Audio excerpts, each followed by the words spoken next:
ನಮಸ್ಕಾರ. ನಾನು ಚಂದ್ರಿಕಾ ಅನ್ನಪೂರ್ಣಿ ಕಿಚನ್ಗೆ ನಿಮ್ಮೆಲ್ಲ ಪ್ರೀತಿಯಿಂದ ಸ್ವಾಗತಿಸ್ತಾ ಇದ್ದೇನೆ. ಇವತ್ತು ನೀವು ನನ್ನ ಕೈಯಲ್ಲಿ ನೋಡ್ತಾ ಇರ್ಬೋದು ಕೆಸುವಿನ ಎಲೆ. ನಮ್ಮ ತೋಟದಲ್ಲೇ ಆದ ಕೆಸುವಿನ ಎಲೆ. ಇದರಿಂದ ನಾವು ಆಟಿ ತಿಂಗಳಲ್ಲಿ ಮಾಡುವ ಒಂದು ತುಳುನಾಡಿನ ಸ್ಪೆಷಲ್ ರೆಸಿಪಿಯನ್ನು ಮಾಡುವ. ಬನ್ನಿ, ಕೊನೆ ತನಕ ಸ್ಕಿಪ್ ಮಾಡದೆ ನೋಡಿ. ಇವತ್ತು ನಾನು ಎರಡು ಬಗೆಯಲ್ಲಿ ಪತ್ರೊಡೆ ಮಾಡಿ ತೋರಿಸ್ತಾ ಇದ್ದೇನೆ. ಒಂದು ಕಾವಲಿ ಪತ್ರೊಡೆ, ಮತ್ತೊಂದು ಒಗ್ಗರಣೆ ಪತ್ರೊಡೆ. ಕೊನೆ ತನಕ ಸ್ಕಿಪ್ ಮಾಡದೆ ನೋಡಿ. ನಾನು ಇವತ್ತು ಕನ್ನಡದಲ್ಲೇ ನನ್ನ ವಿಡಿಯೋವನ್ನು ಮಾಡ್ತಾ ಇದ್ದೇನೆ. ಎರಡು ನಿಮಗೆ ಯಾವ ಭಾಷೆಯಲ್ಲಿ ಇಷ್ಟ ಆಗ್ತದೆ ಅಂತ ನನಗೆ ಕಮೆಂಟ್ ಮೂಲಕ ನಿಮ್ಮ ಅಭಿಪ್ರಾಯವನ್ನು ತಿಳಿಸಿ. ತುಳು ಆದರೆ ತುಳು ಅಥವಾ ಕನ್ನಡ ಆದರೆ ಕನ್ನಡ, ಎರಡೂ ಆಗ್ಬೋದು ಅಂತಾದರೂ ಅದಕ್ಕೂ ಕಮೆಂಟ್ ಮಾಡಿ ತಿಳಿಸಿ. ಈಗ ನೋಡಿ, ನಮ್ಮ ತೋಟದಲ್ಲೇ ಆದ ಕೆಸುವಿನ ಎಲೆ ಇದು. ಇದನ್ನು ನಾನು ತೆಕ್ಕೊಳ್ತೇನೆ. ಫಸ್ಟ್ ದೊಡ್ಡ ದೊಡ್ಡ ಎಲೆಗಳನ್ನು ನೋಡಿ ನಾವು ತಕ್ಕೊಂಡ್ರೆ ಆಯಿತು. ಬಿಳಿ ದಂಟಿನ ಕೆಸುವಿನ ಎಲೆಯನ್ನು ನಾನು ಇಲ್ಲಿ ತಗೊಂಡಿದ್ದೇನೆ. ಇದನ್ನೀಗ ನಾವು ಚೆನ್ನಾಗಿ ಕ್ಲೀನ್ ಮಾಡ್ಕೋಬೇಕು. ಹಿಂದೆ ನೋಡಿ, ಅದರ ಹಿಂದ್ಗಡೆ ಬಲೆ ಎಲ್ಲ ಇರ್ತದೆ, ಜೇಡರ ಬಲೆ. ಅದನ್ನೆಲ್ಲ ನೋಡಿಕೊಂಡು ನಾವು ಇದನ್ನು ಕ್ಲೀನ್ ಮಾಡಿ ತೊಳೆದು ಇಟ್ಕೊಳ್ಳುವ ಮೊದಲೇ. ಆಮೇಲೆ ಇದರ ಹಿಂದ್ಗಡೆ ನಾರು ಇರ್ತದೆ ನೋಡಿ, ಇಲ್ಲಿ ದಂಟು ಥರ. ಆ ನಾರನ್ನು ನಾವು ತೆಕ್ಕೋಬೇಕು. ಇದರಲ್ಲಿರುವ ಈ ನಾರನ್ನು ಸ್ವಲ್ಪ ಮೇಲೆ ಮೇಲೆ ತೆಕ್ಕೊಂಡ್ರೆ ಒಳ್ಳೆಯದು. ನಮಗೆ ಅದು ಎಲೆಗೆ ಸವರಲಿಕ್ಕೂ ಒಳ್ಳೆಯದಾಗ್ತದೆ. ಹಾಗೆಯೇ ಇದು ತುರಿಕೆ ಕೂಡ ಇರೋದಿಲ್ಲ. ನಮ್ಮ ತೋಟದಲ್ಲಿ ಆದ ಕೆಸುವಿನ ಎಲೆ ಆದ್ದರಿಂದ ಇದರಲ್ಲಿ ತುರಿಕೆ ಕೂಡ ಆಗೋದಿಲ್ಲ. ಹೀಗೆ ಮಾಡೋದ್ರಿಂದ, ಇದರ ನಾರನ್ನು ತೆಗೆಯೋದ್ರಿಂದ ನೋಡಿ. ಹೀಗೆ ನಾವು ಎಲ್ಲ ಕೆಸುವಿನ ಎಲೆಯ ನಾರುಗಳನ್ನು ನಾನಿಲ್ಲಿ ತೆಗಿತಾ ಇದ್ದೇನೆ. ಮತ್ತು ಇನ್ನೊಂದು ಸಲ ಇದನ್ನು ಚೆನ್ನಾಗಿ ತೊಳೆದು ರೆಡಿ ಮಾಡಿ ಇಟ್ಕೊಳ್ತೇನೆ. ನೀವು ಇನ್ನೂ ನನ್ನ ಚಾನಲಿಗೆ ಸಬ್ಸ್ಕ್ರೈಬ್ ಆಗದಿದ್ದರೆ ಸಬ್ಸ್ಕ್ರೈಬ್ ಮಾಡಿ. ಅದರ ಹತ್ತಿರ ಇರುವ ಬೆಲ್ ಬಟನನ್ನು ಆಲ್ ಅಂತ ಪ್ರೆಸ್ ಮಾಡಿ. ನಿಮಗೆ ನನ್ನ ವಿಡಿಯೋ ಇಷ್ಟ ಆಗ್ತಾ ಇದೆಯಾ ಇಲ್ಲವಾ ಅಂತ ನನಗೆ ಕಮೆಂಟ್ ಮೂಲಕ ನಿಮ್ಮ ಅಭಿಪ್ರಾಯವನ್ನು ತಿಳಿಸಿ. ಹಾಗೆಯೇ ನಿಮ್ಮ ಫ್ಯಾಮಿಲಿ ಫ್ರೆಂಡ್ಸ್ನವರ ಜೊತೆಗೆ ಶೇರ್ ಮಾಡಿ. ನಮ್ಮ ಚಾನಲಿಗೆ ಸಪೋರ್ಟ್ ಮಾಡಿ, ಆದಷ್ಟು ಜನರಿಗೆ ಶೇರ್ ಮಾಡಿ. ಇವಾಗ ನೋಡಿ, ಹೀಗೆ ಎಲ್ಲ ಎಲೆಗಳದ್ದು ನಾವು ನಾರುಗಳನ್ನು ತೆಗೆದು ಅದನ್ನು ನೋಡಿ ತೆಗೆದಾಯಿತು. ಹೀಗೆ ಅದನ್ನು ಇನ್ನೊಂದು ಸಲ ತೊಳೆದು ನಾನು ರೆಡಿ ಮಾಡಿ ಇಟ್ಕೊಂಡೆ. ನೋಡಿ, ಕೆಲವು ಸಲ ಎಲೆ ಹರಿದ್ರೂ ಪರವಾಗಿಲ್ಲ, ನಾವು ಇದರ ಮೇಲೆ ಹಿಟ್ಟನ್ನು ಸವರ್ಲಿಕ್ಕುಂಟು. ಈಚೆ ನಾನು ನೋಡಿ ಅದಕ್ಕೆ ಮಸಾಲವನ್ನು ರೆಡಿ ಮಾಡುವ. ಒಂದು ಪ್ಯಾನಲ್ಲಿ ಸ್ವಲ್ಪ ತೆಂಗಿನೆಣ್ಣೆ ಹಾಕ್ತಾ ಇದ್ದೇನೆ, 1 ಚಮಚದಷ್ಟು. ಮತ್ತು 6ರಿಂದ 7 ಕೆಂಪು ಮೆಣಸು ತಗೊಂಡೆ ನೋಡಿ. ಇದನ್ನು ನಾವು ಸ್ವಲ್ಪ ಹುರ್ಕೋಬೇಕು. ಈಗ ಇದು ಹುರಿದು ಸ್ವಲ್ಪ ಹೊತ್ತಾದ ನಂತರ ನಾನು ಇದಕ್ಕೆ ಕಡಲೆಬೇಳೆ 1 ಚಮಚ, 1 ಚಮಚದಷ್ಟು ಉದ್ದಿನಬೇಳೆ, ಅರ್ಧ ಚಮಚದಷ್ಟು ಮೆಂತ್ಯಕಾಳು ಹಾಕ್ತಾ ಇದ್ದೇನೆ. ಇದನ್ನು ಕೂಡ ನಾವು ಸ್ವಲ್ಪ ಹೊತ್ತು ಹುರ್ಕೊಳ್ಳುವ. ಸ್ವಲ್ಪ ಹೊತ್ತು ಹುರಿದು ಆದ ನಂತರ ನೋಡಿ, ಒಳ್ಳೆ ಘಮ ಬರಲಿಕ್ಕೆ ಶುರುವಾದ ನಂತರ ನಾವು ಇಲ್ಲಿ ಇದಕ್ಕೆ ಕೊತ್ತಂಬರಿ ಬೀಜ, 2 ದೊಡ್ಡ ಚಮಚದಲ್ಲಿ ಕೊತ್ತಂಬರಿ ಬೀಜ, 1 ಚಮಚದಷ್ಟು ಜೀರಿಗೆ, ಚಿಟಿಕೆ ಹಿಂಗನ್ನು ಕೂಡ ಇಲ್ಲಿ ಸೇರಿಸ್ತಾ ಇದ್ದೇನೆ. ಇದನ್ನು ಕೂಡ ಹಾಕಿ ನಾವು ಸ್ವಲ್ಪ ಹೊತ್ತು ಹುರ್ಕೊಳ್ಬೇಕು. ಹೀಗೆ ನಾವು ಕೈ ಬಿಡದೆ ಹುರ್ಕೋಬೇಕು. ಇದರ ಪರಿಮಳ ಬರುವ ತನಕ ನಾವು ಹುರ್ಕೋಬೇಕು.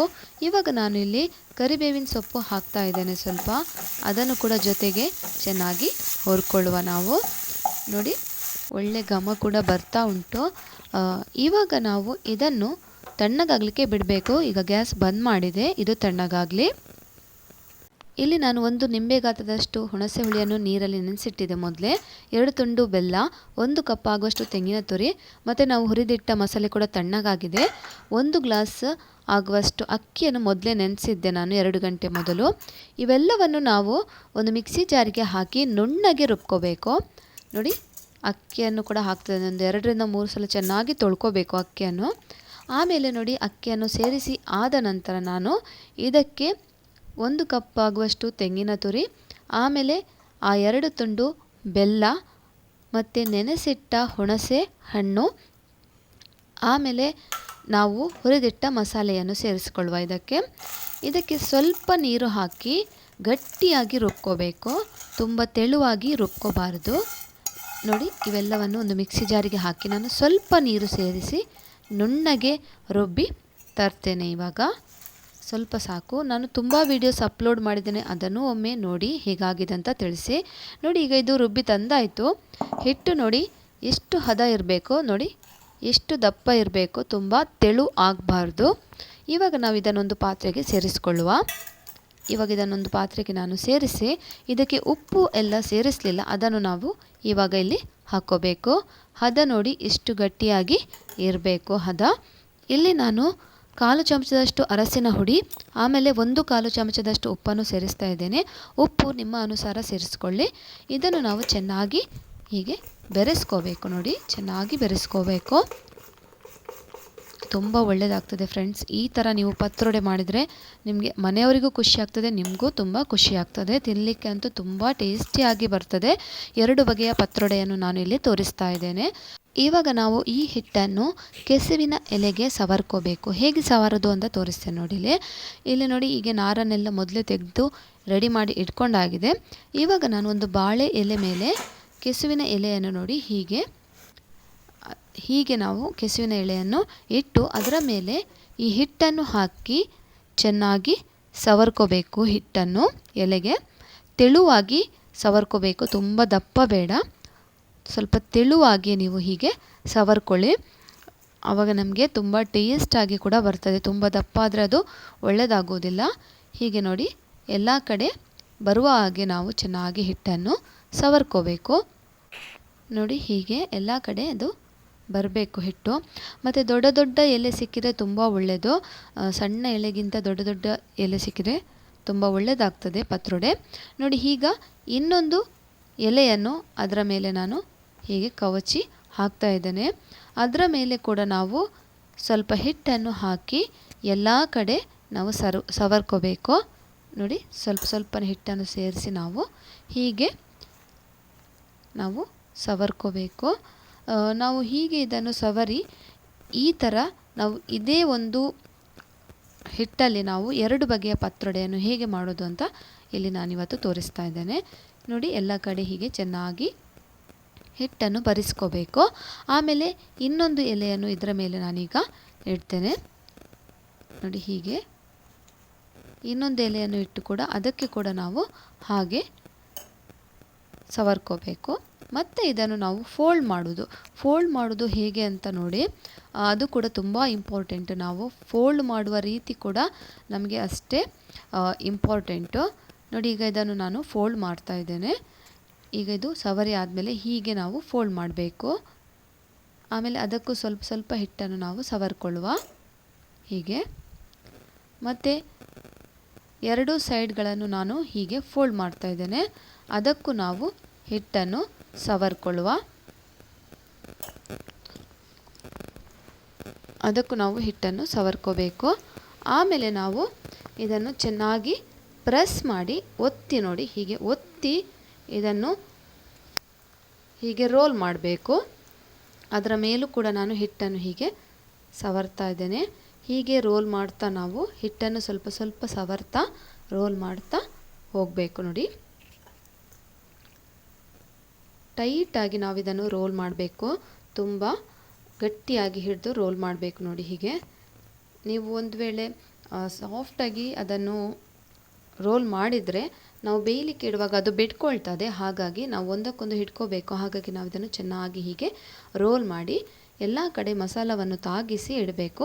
ಹೀಗೆ ನಾನು ಎಲ್ಲ ಹಿಟ್ಟನ್ನು ರೆಡಿ ಮಾಡಿ ಇಟ್ಕೊಳ್ತೇನೆ. ಸವರಿ ನಾವು ರೆಡಿ ಮಾಡಿ ಪತ್ರೊಡೆಯನ್ನು ಹೀಗೆ ಸವರಿ ರೆಡಿ ಮಾಡಿ ಇಟ್ಕೊಳ್ಳುವ. ನೋಡಿ, ಈಗ 4 ರೋಲ್ ಆಗಿದೆ. ಇದನ್ನು ಬೇಯಲಿಕ್ಕೆ ಇಡುವ. ನೋಡಿ, ಈಗ ನಾವು ಹಬೆಯಲ್ಲಿ ಇದನ್ನು ಬೇಯಿಸಬೇಕು. ಅದಕ್ಕೆ ನಾನು ಮೊದಲೇ ನೀರನ್ನು ಬಿಸಿ ಮಾಡಿ ಇಟ್ಟಾಗಿದೆ.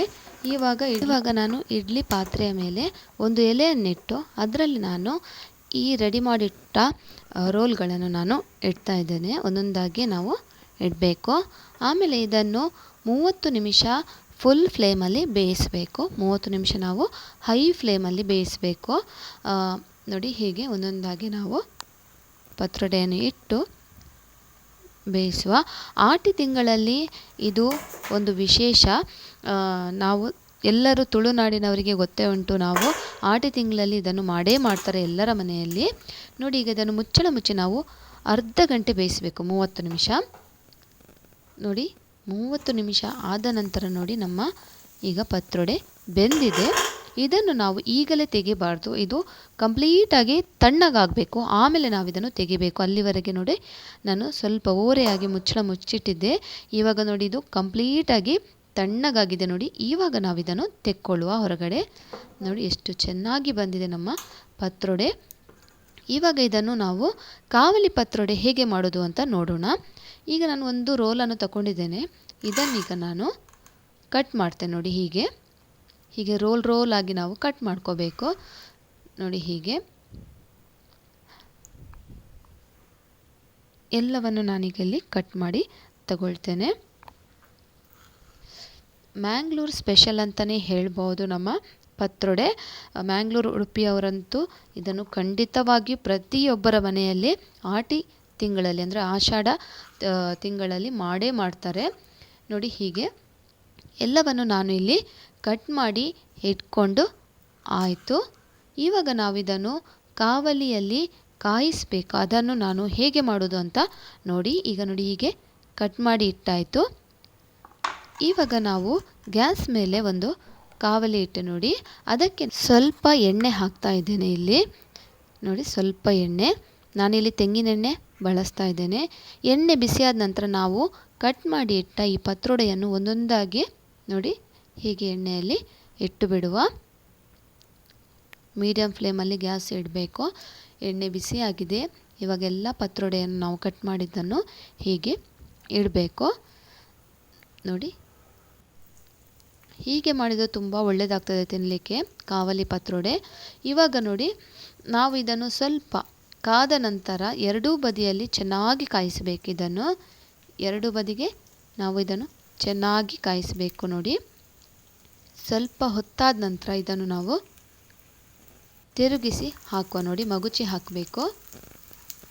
ಹೀಗೆ ಎರಡೂ ಕಡೆ ನಾವು ಚೆನ್ನಾಗಿ ಫ್ರೈ ಮಾಡ್ಕೋಬೇಕು, ಕಾಯಿಸಬೇಕು ಎಣ್ಣೆಯಲ್ಲಿ. ಹೀಗೆ ನೋಡಿ ತುಂಬ ರುಚಿಯಾಗ್ತದೆ ಹೀಗೆ ಮಾಡಿ ತಿಂದರೆ ನೋಡಿ. ಈಗ ನಮ್ಮ ಗ್ಯಾಸ್ ಬಂದ್ ಮಾಡುವ. ಇದು ಆಯಿತು.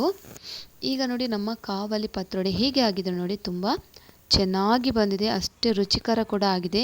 ನಿಮಗೆ ಇಷ್ಟ ಆಯಿತು ಅಂತ ಭಾವಿಸ್ತೀನಿ. ನೀವು ಖಂಡಿತ ಮನೆಯಲ್ಲಿ ಟ್ರೈ ಮಾಡ್ತೀರಂತ ಭಾವಿಸ್ತೀನಿ. ನಿಮ್ಮ ಅಭಿಪ್ರಾಯವನ್ನು ಕಮೆಂಟ್ ಮೂಲಕ ತಿಳಿಸಿ ನೋಡಿ. ಹೀಗೆ ಆಗಿದೆ ನಮ್ಮ ಕಾವಲಿ ಪತ್ರೊಡೆ ಅಂತ. ಇವಾಗ ನಾವು ಇನ್ನೊಂದು ರೆಸಿಪಿಯನ್ನು ಮಾಡೋದು ನೋಡೋಣ.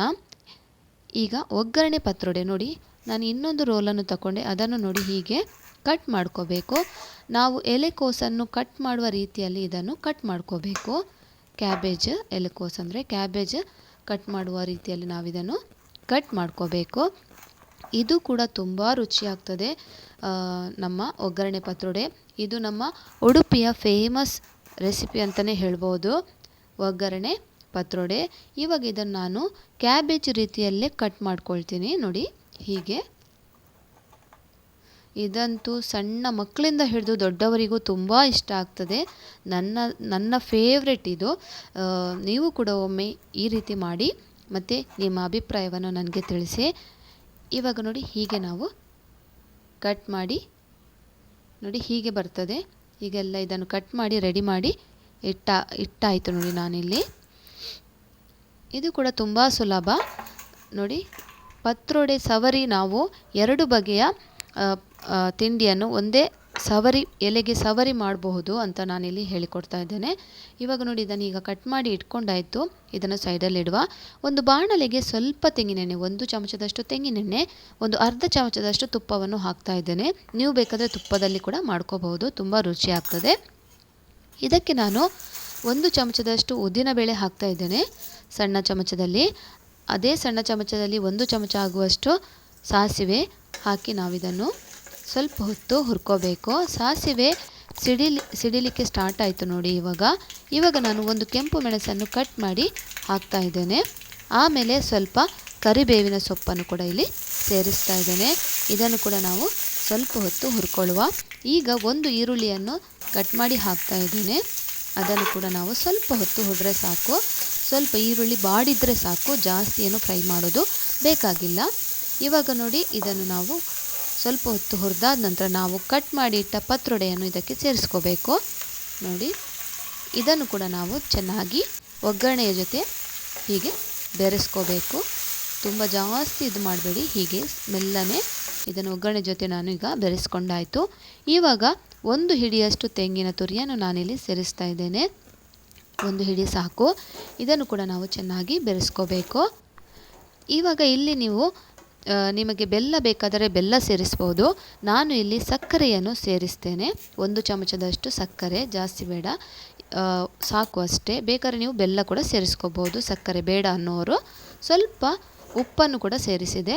ಇವೆಲ್ಲವನ್ನು ಹಾಕಿ ನಾವು ಬೆರೆಸಿ ಒಂದು 2 ನಿಮಿಷ ಗ್ಯಾಸನ್ನು ಲೋ ಫ್ಲೇಮಲ್ಲೇ ಇಟ್ಟು ಮುಚ್ಚಳ ಮುಚ್ಚಿ ಬಿಡುವ. ಈಗ 2 ನಿಮಿಷ ಆದ ನಂತರ ನೋಡಿ ನಮ್ಮ ಒಗ್ಗರಣೆಯ ಪತ್ರೊಡೆ ಹೇಗೆ ಬಂದಿದೆ ಅಂತ ನೋಡಿ. ತುಂಬ ರುಚಿಯಾಗ್ತದೆ ಫ್ರೆಂಡ್ಸ್. ಖಂಡಿತ ನೀವೊಮ್ಮೆ ಟ್ರೈ ಮಾಡಿ. ಹಾಗೆ ನಿಮ್ಮ ಅಭಿಪ್ರಾಯವನ್ನು ನನ್ನ ಕಮೆಂಟಲ್ಲಿ ತಿಳಿಸಿ. ನೋಡಿ, ನಮ್ಮ ಒಗ್ಗರಣೆ ಪತ್ರೊಡೆ ಕೂಡ ರೆಡಿಯಾಗಿದೆ. ನಿಮಗೆ ಇಷ್ಟ ಆಯಿತು ಅಂತ ಭಾವಿಸ್ತೀನಿ. ಆದಷ್ಟು ಜನರಿಗೆ ಶೇರ್ ಮಾಡಿ. ನೋಡಿ, ನಮ್ಮ ಪತ್ರೊಡೆ ಎಷ್ಟು ಚೆನ್ನಾಗಿ ಬಂದಿದೆ. ಕೊನೆ ತನಕ ನೋಡಿದ್ದಕ್ಕೆ ನಿಮ್ಮೆಲ್ಲರಿಗೂ ಧನ್ಯವಾದ.